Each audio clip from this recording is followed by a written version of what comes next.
¿Sabías que Dios tiene un plan para protegerte cuando eres atacado por Satanás?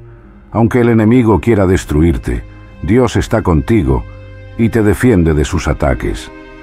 Él sabe lo que estás pasando y te da la fuerza para resistir y vencer. En este video vamos a ver 3 cosas que Dios hace cuando somos atacados por Satanás y cómo podemos confiar en su poder y su amor. Pero antes, quiero compartir contigo un versículo bíblico que muestra la intercesión de Jesús por nosotros ante el ataque de Satanás. Se encuentra en el Evangelio de Lucas, capítulo 22, versículos del 31 al 32. Dice así: Simón, Simón, mira que Satanás os ha reclamado para zarandearos como a trigo, pero yo he rogado por ti, para que tu fe no falte, y tú, una vez vuelto, confirma a tus hermanos. Estas palabras las dijo Jesús a Pedro, poco antes de ser arrestado y crucificado. Jesús sabía que Pedro iba a negarlo 3 veces, y que Satanás quería hacerlo caer. Pero Jesús también sabía que Pedro se arrepentiría y volvería a él. Por eso, Jesús oró por él, para que su fe no se perdiera, y para que pudiera fortalecer a los demás discípulos. De la misma manera, Jesús ora por nosotros hoy, cuando somos atacados por Satanás. Él intercede por nosotros ante el Padre y nos ayuda a mantenernos firmes en la fe. Él nos conoce, nos ama y nos restaura cuando fallamos.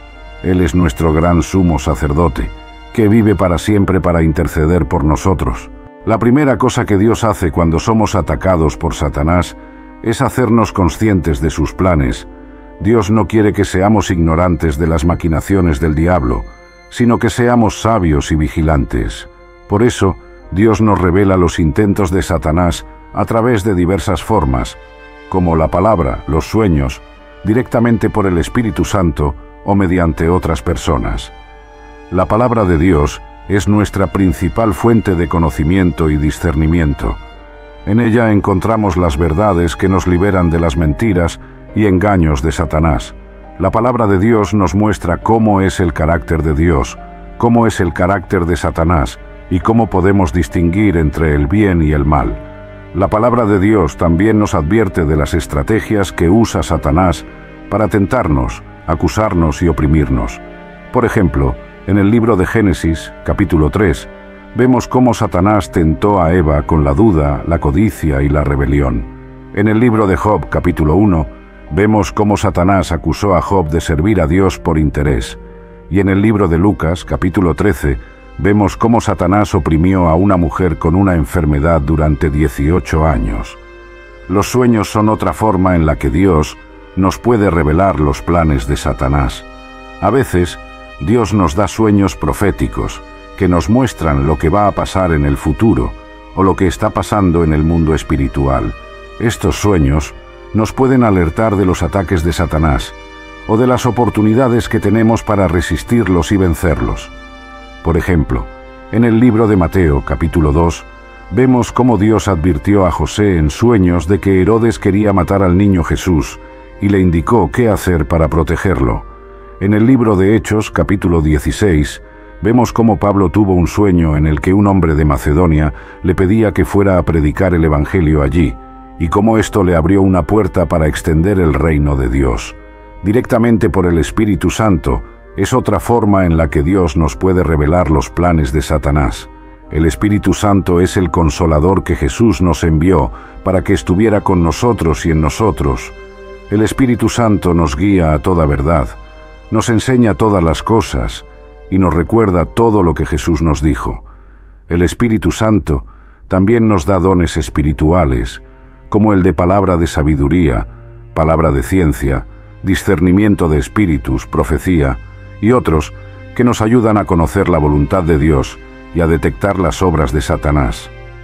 Por ejemplo, en el libro de Hechos, capítulo 5, vemos cómo Pedro, lleno del Espíritu Santo, descubrió que Ananías y Safira habían mentido acerca de la ofrenda que habían dado a la iglesia y cómo esto era una trampa de Satanás para corromper la pureza de la comunidad cristiana. Mediante otras personas, es otra forma en la que Dios nos puede revelar los planes de Satanás.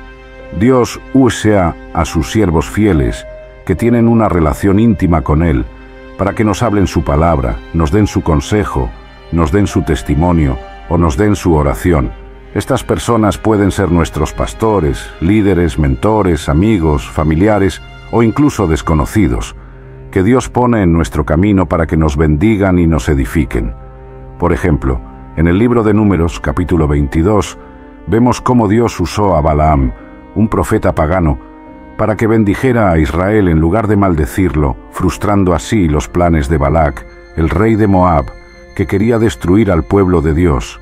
En el libro de Hechos, capítulo 8, vemos cómo Dios usó a Felipe, un evangelista, para que le explicara el evangelio a un eunuco etíope que estaba leyendo el libro de Isaías, y cómo esto le abrió los ojos para entender el plan de salvación de Dios. Estas son algunas de las formas en las que Dios nos hace conscientes de los planes de Satanás. Pero, ¿por qué lo hace? ¿Qué propósito tiene?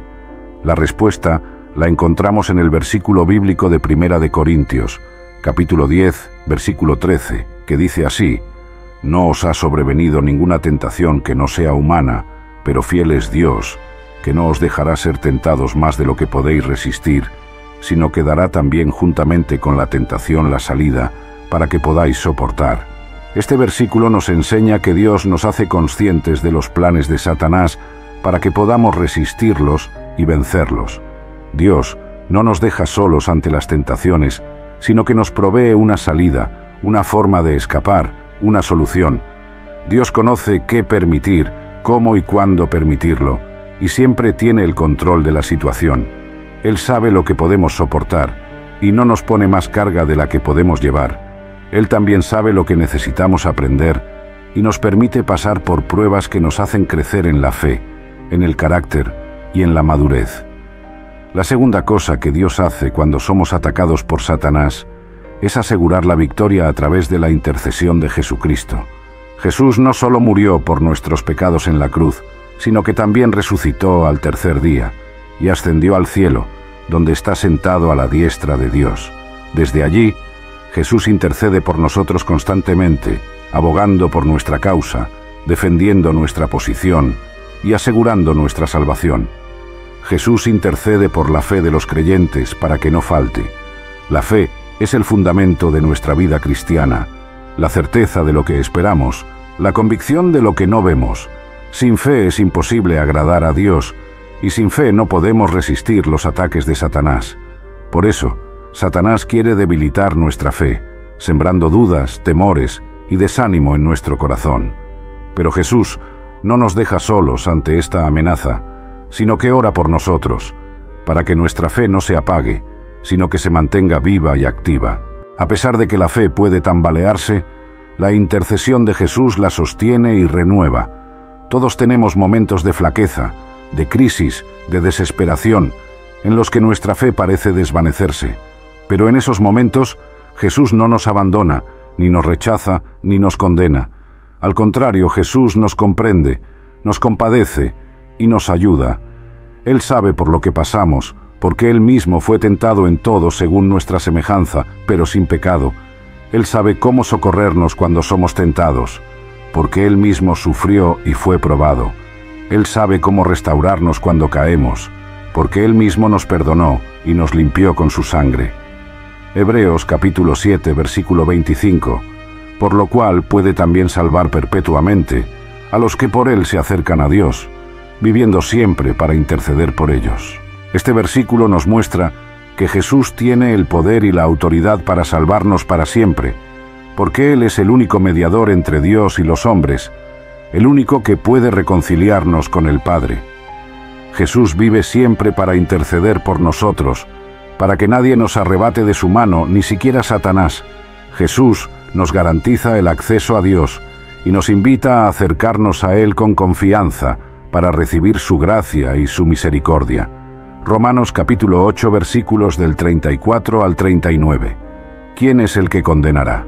Cristo es el que murió, más aún, el que también resucitó, el que además está a la diestra de Dios, el que también intercede por nosotros. ¿Quién nos separará del amor de Cristo? ¿Tribulación o angustia, o persecución o hambre, o desnudez o peligro o espada? Como está escrito: Por causa de ti somos muertos todo el tiempo.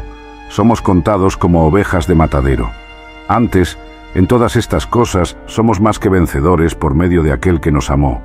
Por lo cual, estoy seguro de que ni la muerte, ni la vida, ni ángeles, ni principados, ni potestades, ni lo presente, ni lo porvenir, ni lo alto, ni lo profundo, ni ninguna otra cosa creada nos podrá separar del amor de Dios, que es en Cristo Jesús, Señor nuestro.